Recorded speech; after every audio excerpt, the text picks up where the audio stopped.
Generamos la digestión, por lo tanto generamos este glicerol con estos ácidos grasos. Recuerden que en este momento estamos en el intestino delgado, en el primer tercio, pero vamos a asumir el intestino delgado completo, que vamos a tener este glicerol y los ácidos grasos.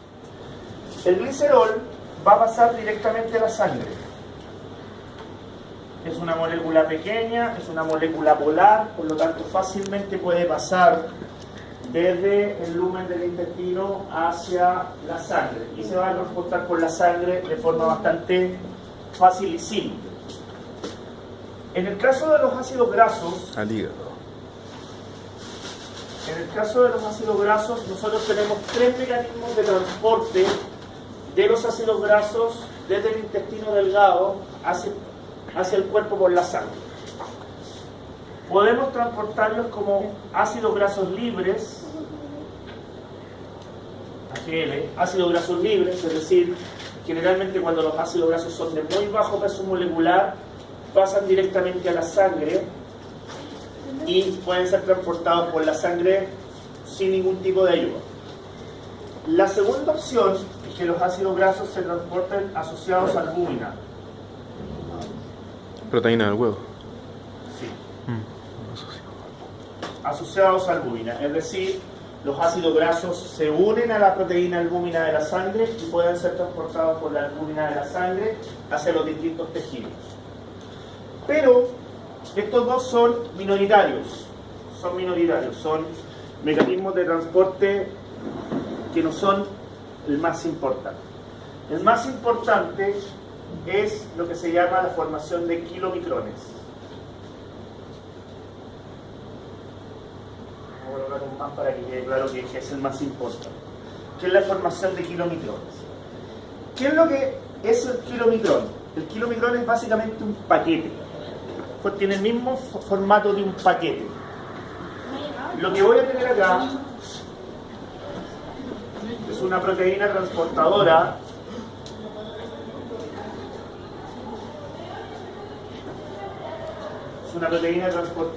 a la que yo le voy a llamar apoproteína.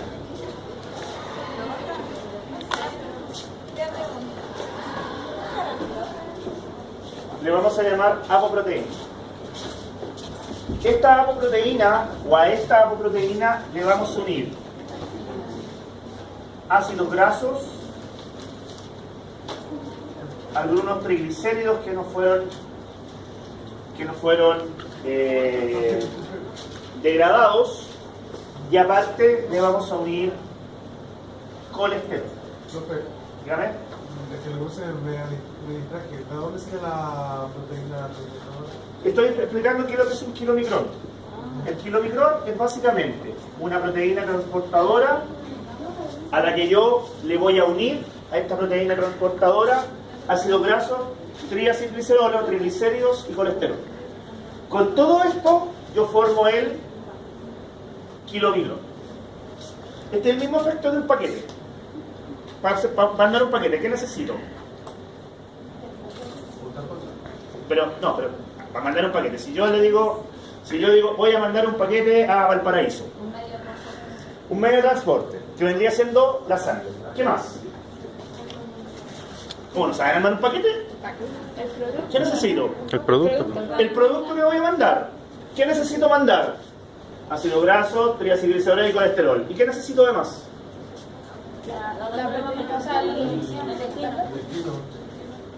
¿Pero qué necesito físicamente? Algo que lleve esos tres. Algo que lleve, por ejemplo, una... Proteína. ¿Ah? Una apoproteína. No, estoy hablando de un paquete. Una bolsa, una caja, ya.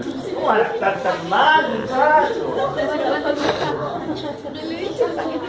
Si yo quiero mandar un paquete, necesito una caja donde echar las cosas y la cosa que quiero transportar, ¿no es cierto?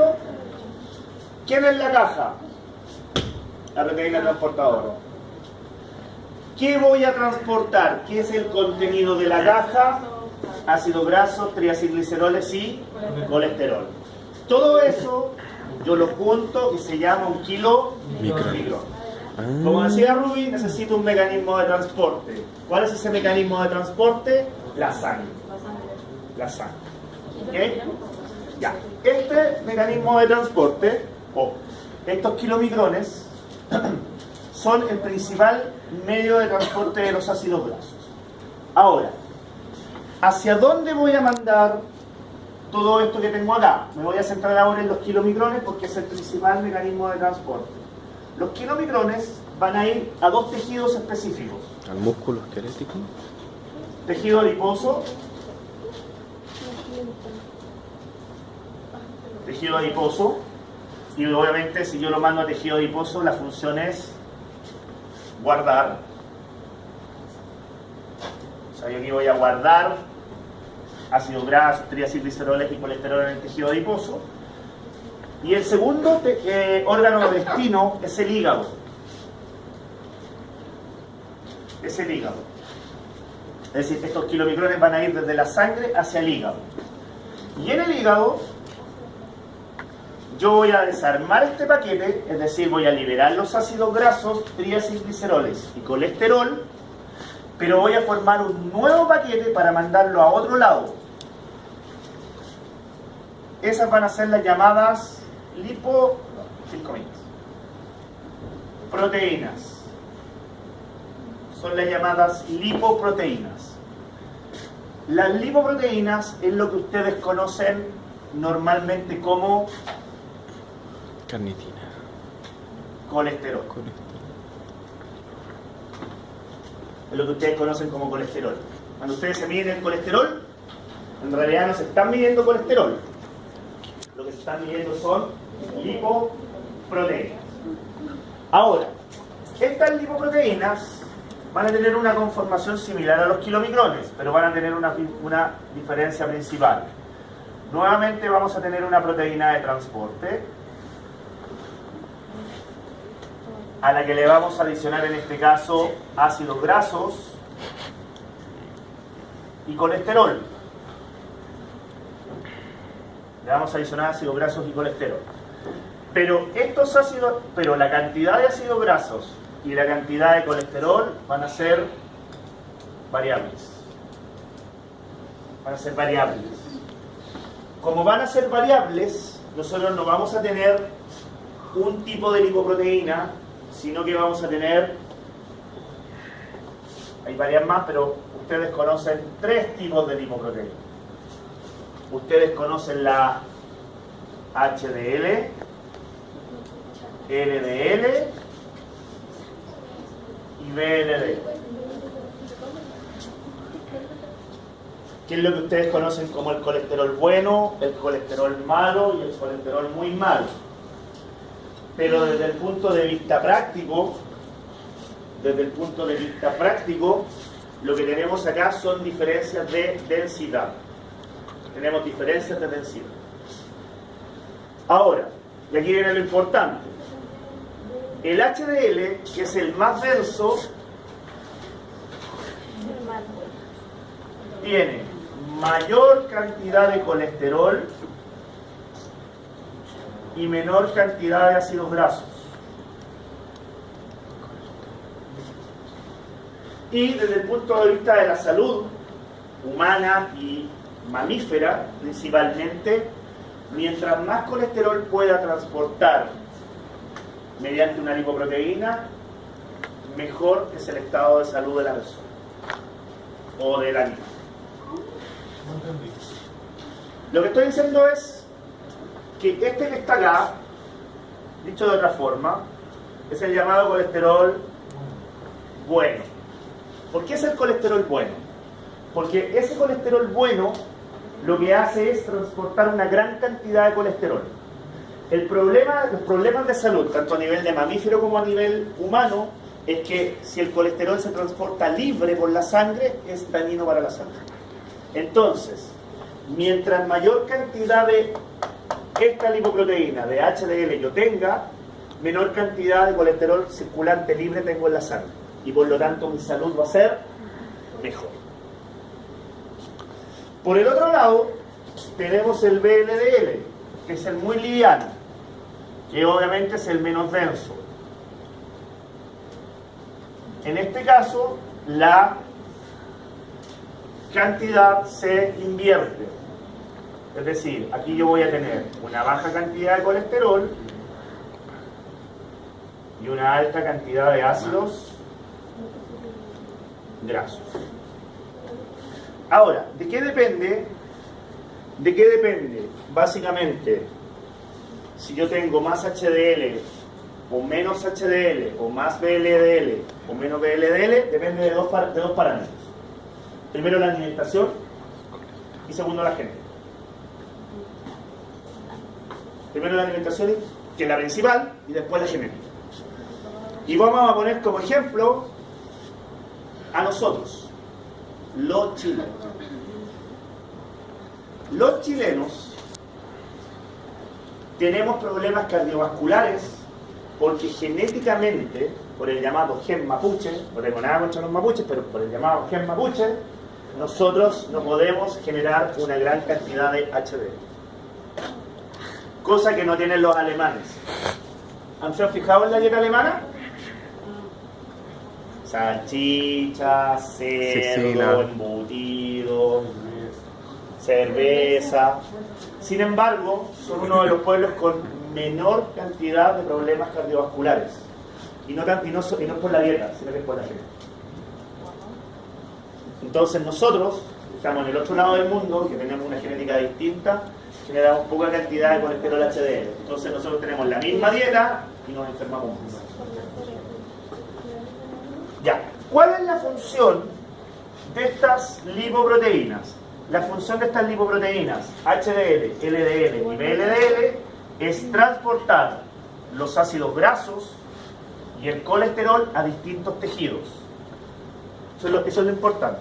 Transportan los ácidos grasos a distintos tejidos. El HDL va a tejidos en general.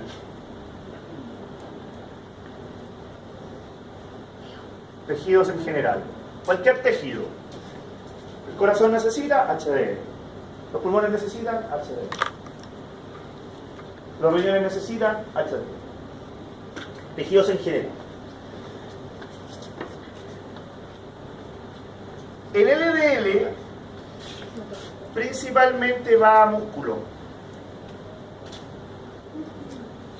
Principalmente a músculo. Y en menor medida a tejido adiposo. Principalmente músculo y en menor medida tejido adiposo. Y el VLDL principalmente va a tejido adiposo, es decir, se forma para guardar. Por eso, cuando uno tiene una dieta rica en grasas, o uno tiene control de las lipoproteínas, y tiene las proteínas subidas, bueno, las lipoproteínas subidas, voy a usar ese término para no usar el término colesterol, es cuando uno tiene un estado de obesidad. ¿Y en los felinos por eso la radiodifusión por el aumento de Lo que pasa es que el caso de los felinos es bien especial, y por eso yo lo puse como tema casi central para este grupo, para el grupo A, básicamente. En el caso de los felinos, como necesitan básicamente una dieta proteica, tienen poco control sobre los lípidos. No quiero decir que no hay control, que hay, pero es casi nada. Entonces, si yo lo veo desde el punto de vista, comparándolo con el humano tiene la capacidad de comer lípidos y por lo tanto tiene un control sobre la cantidad de HDL, de LDL y de VLDL. En el caso de los felinos, como no está ese control, si voy a formar lipoproteínas van a ser para guardar. Y por lo tanto voy a tener un aumento de los LDL y de los VLDL en felinos. Estamos hablando de gato doméstico, entre más magra la carne que le dé, ¿existe más posibilidad de que tenga más HDL? Es que prácticamente lo generan, es que ellos no tienen mucho control de esto. Tú le das la carne magra para que básicamente tenga una fuente de proteínas importante, pero si tú le das grasa, se te va a formar la cantidad que pueda formar de HDL, que es un techo, y el LDL y el VLDL se van a empezar a formar indiscriminadamente.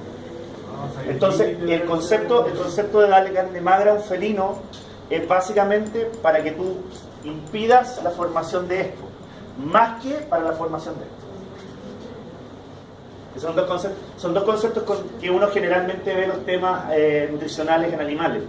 Uno puede alimentar un animal para favorecer la fabricación de algo, o uno puede alimentar un animal para evitar que se fabrique algo.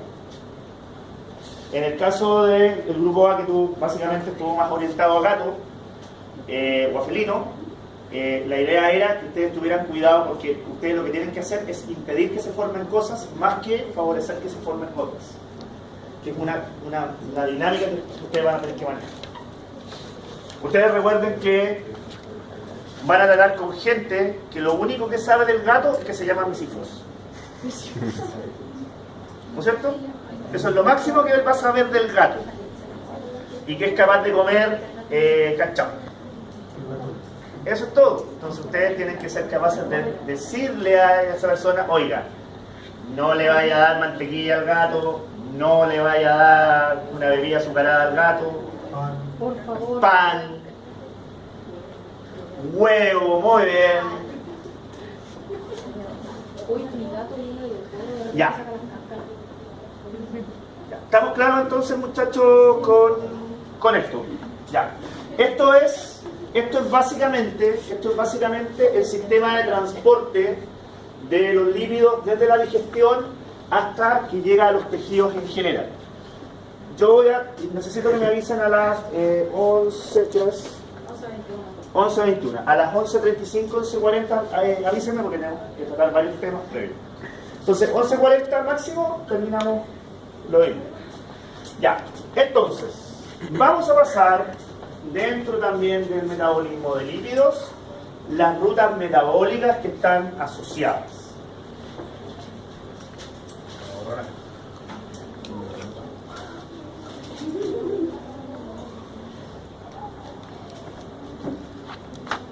Me quedé con el comentario de la gente que le da huevo al gato, y en mi época, yo soy más viejo que ustedes, era un mito que los gatos crecían más rápido con dándole huevo. Clara de huevo. O sea, la idea era darle clara de huevo, pero le daban el huevo entero. Entonces los gatos se morían. No, en serio, si es verdad. Porque imagínense un animal que no controla la cantidad de líquido. Y usted le da un huevo entero. La lipidosis que se genera no era idiopática. Porque cuando, por ejemplo, Es genética. tiene la albúmina muy baja, la gente realmente le dan la clara del huevo para... Exacto, pero lo que pasa es que ahora se sabe que necesariamente la clara del huevo, pero lo que se decía en mi época era que se le tenía que dar un huevo, Ay, con la yema. y con la yema. Entonces se le daba el gato, se le daba el huevo con la yema al gato y para echarla al tiro. Ya. Vamos a ver entonces, muchachos, el metabolismo del lípido, lo que es degradación.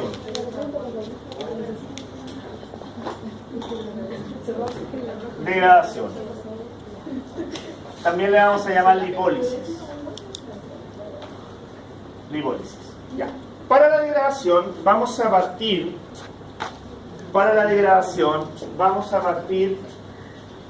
de un ácido. Vamos a pasarlo mejor en orden. Vamos a partir con los pasos. La degradación tiene pasos respecto a la degradación de ácidos grasos. Estos pasos son activación, transporte, la ruta metabólica específica, que se va a llamar beta oxidación, y para la degradación completa de los lípidos vamos a adicionar dos rutas metabólicas, o una ruta metabólica y un proceso que ya conocemos: ciclo de Krebs y cadena transportadora de electrones con fosforilación oxidante. Todos estos van a estar involucrados en la degradación de ácidos grasos o la lipólisis. Degradación de ácidos grasos o lipólisis. Vamos a ver cada uno de los puntos.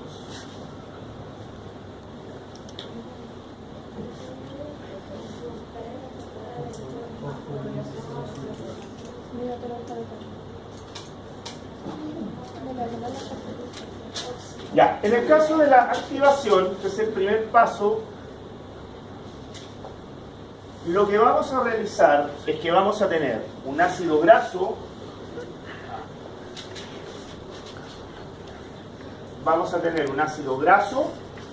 al que le vamos a unir una molécula de coenzimo A.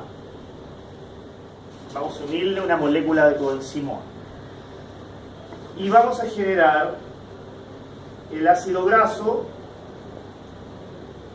unido al coenzimo A.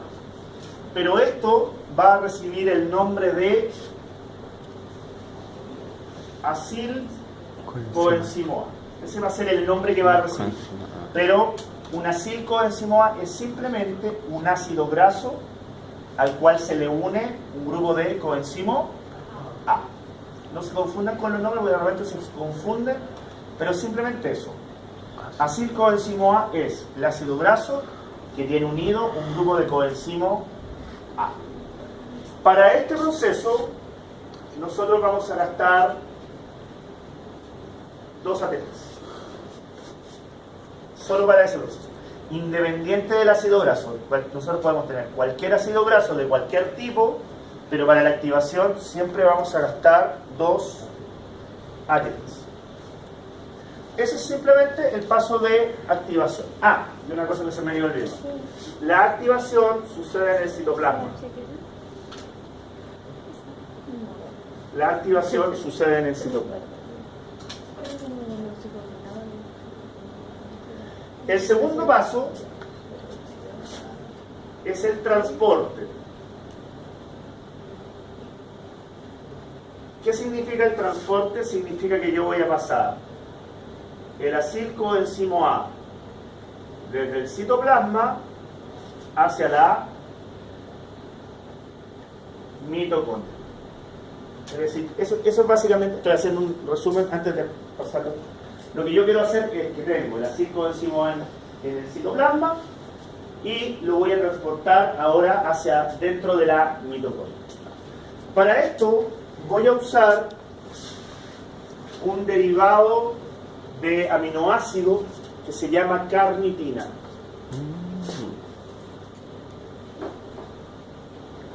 Es un aminoácido, pero es un aminoácido que no forma parte de las proteínas, no es codificable y es una modificación.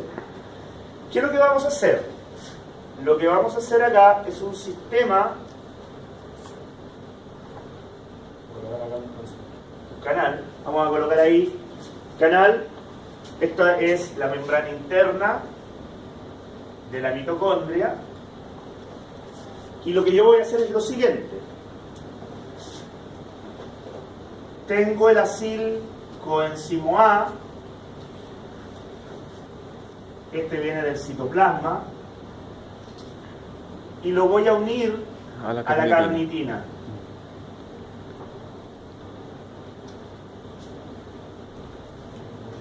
Lo voy a unir a la carnitina. Y voy a generar entonces ahora un acilcarnitina. Eso es lo que hago. Le quito el coenzimo A y lo uno a la carnitina. Cuando formo la acilcarnitina, este puede pasar a través de un canal hacia adentro de la mitocondria, específicamente hacia adentro de la matriz mitocondrial. Lo hago pasar. Cuando se forma una acilcarnitina, eso es lo que puedo pasar. Sí, la acilcarnitina es la que puede atravesar el canal. Si yo lo tengo como acetilcoenzimo A, no puede pasar. Por eso lo uno a la carnitina, formo la acilcarnitina y es eso lo que pasa hacia adentro de la mitocondria. Y una vez que yo tengo la acilcarnitina dentro de la matriz mitocondrial, le quito la carnitina. Y dijo el acilcoenzimo libre. Y lo transformo nuevamente en acilcoenzimo. Esa es un poco la idea. No puedo pasar el acilcoenzimo A directo por lo tanto lo tengo que unir a carnitina. ¿Qué pasa con la carnitina cuando queda? Se devuelve, se devuelve. Se devuelve hacia afuera y es todo un ciclo. Tienes la carnitina, toma una sil fuera de, que viene del citoplasma, básicamente esto está sucediendo en el espacio intermembrana. Tengo la sil coenzimo A, lo uno a la carnitina, lo llevo hacia la matriz mitocondrial, se separan, la carnitina queda libre, vuelve nuevamente al espacio intermembrana, toma otro sil coenzimo y así. Por eso es un transporte. Pero lo importante es que este transporte necesariamente necesita formar el complejo acil carnitina. carnitina. O sea, eso es lo que pasa. Y por eso se dice como, o se conoce como transporte a través de carnitina. Ya. Vamos a ver. ¿Por ese proceso uno dice que la carnitina aumenta el metabolismo? Sí, pero hay un tema práctico. Y yo lo trato, más que tratarlo con ustedes, lo trato con kinesiología, que también tiene este capítulo. La carnitina es un aminoácido y es un aminoácido modificado. Entonces yo no sé qué tan efectivo sea consumir carnitina externa. ¿Cuáles Si eran pasa los por el sistema aminoácidos digestivo. que la sintetizaban? Isoleucina. Yo siempre digo, todo lo que Metionina. pasa por el sistema digestivo Los aminoácidos o pierde efectividad o se pierde. están aquí, espérate, si ando con el Entonces, paper. Si usted me pregunta qué sería mejor, no sé. Pero no confío en las carnitinas. Lisina y metionina. Ah, Lisina y metionina. es lo mismo, es lo mismo.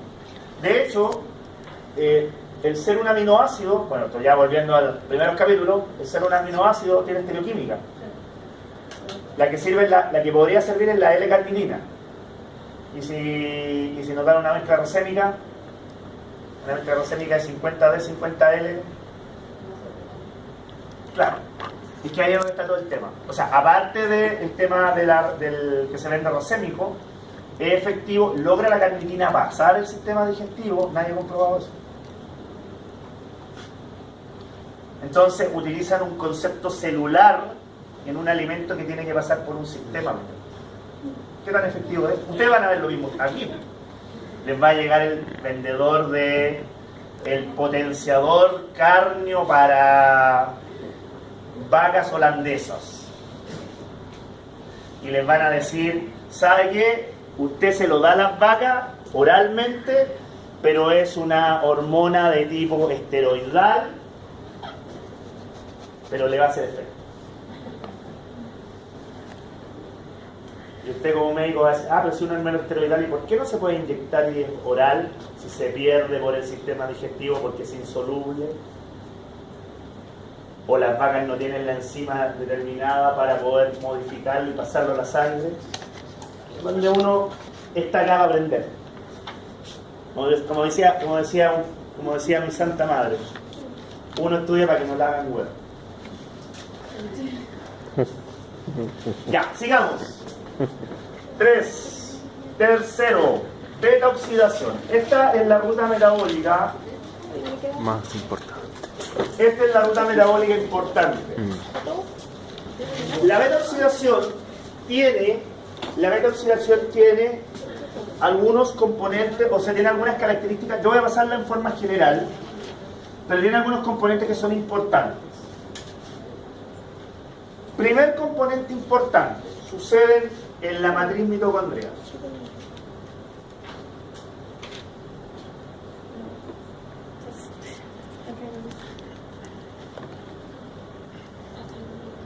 Sucede en la matriz mitocondrial. O sea, establecer automáticamente dónde está sucediendo esto. Lo que pasa por este proceso es la acilcoenzima. Sí, Sí. o sea, el acil-CoA, pero lo vamos a ver un poquito más adelante. Segundo, son 4 reacciones. Sucede en la matriz mitocondrial. Son 4 reacciones y son 2 reacciones redox. Con eso estoy dando una pista. Son 4 reacciones y son 2 reacciones redox. Tercero, vamos a generar un NADH y un FADH2 por beta oxidación.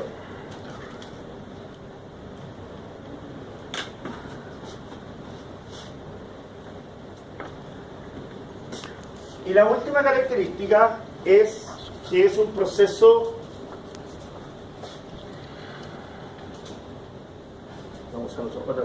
de degradación completa.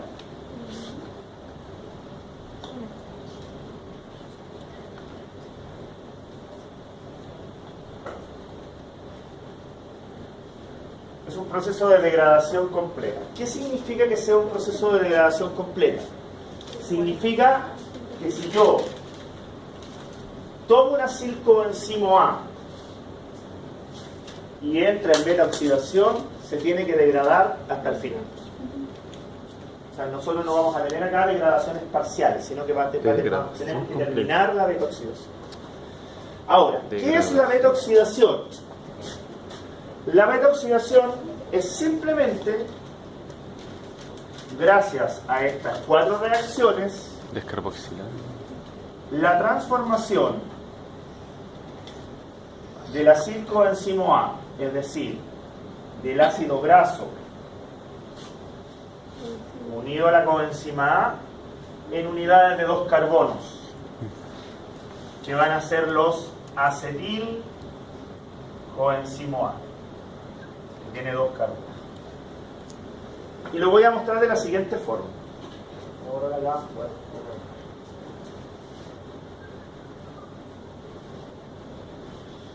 Voy a poner un ejemplo. Voy a colocar el ejemplo del ácido palmítico.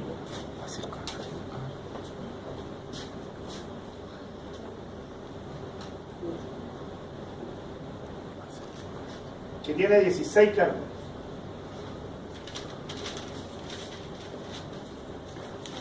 La beta oxidación es lo siguiente. Yo voy a generar un acilcoenzimo A que tiene 16 carbonos. Lo voy a someter a beta oxidación. Lo someto a beta oxidación. Cuando lo someto a beta oxidación, voy a generar acá acetilcoenzimo A, que tiene 2 carbonos. ¿Qué es lo que estoy haciendo? A este ácido graso que tenía 16 le estoy quitando 2. Por lo tanto, ¿cuántos carbonos me quedan? 14. Por lo tanto, aquí yo voy a generar un acilcoenzimo A, De 14 pero que carbonos. tiene 14 Carbonos. carbonos. Pero esto es consecutivo. No, se repite. Se repite. Varios, ¿Por sí. qué?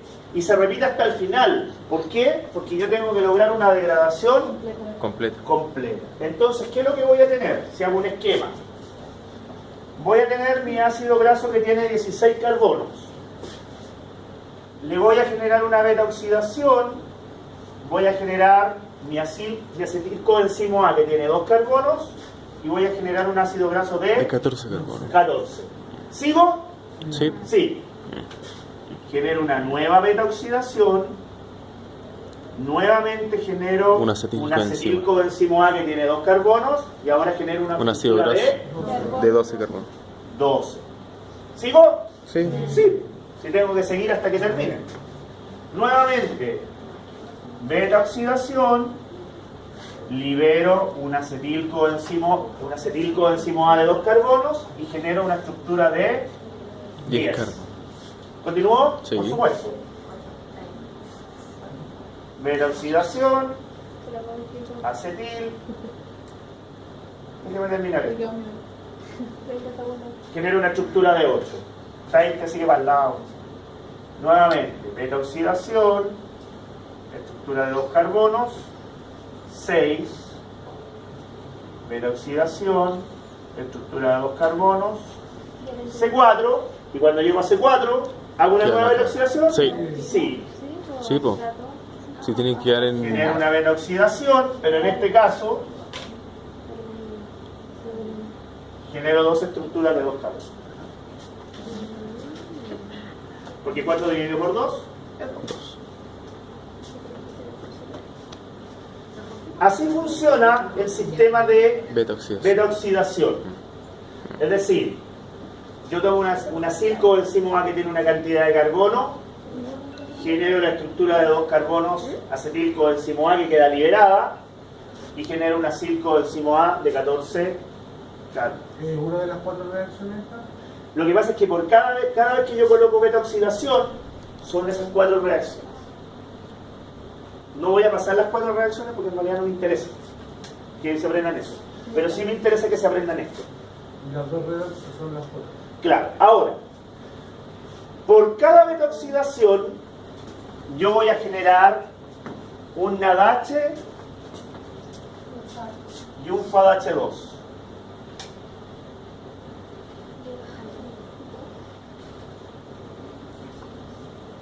Por cada una de ellas.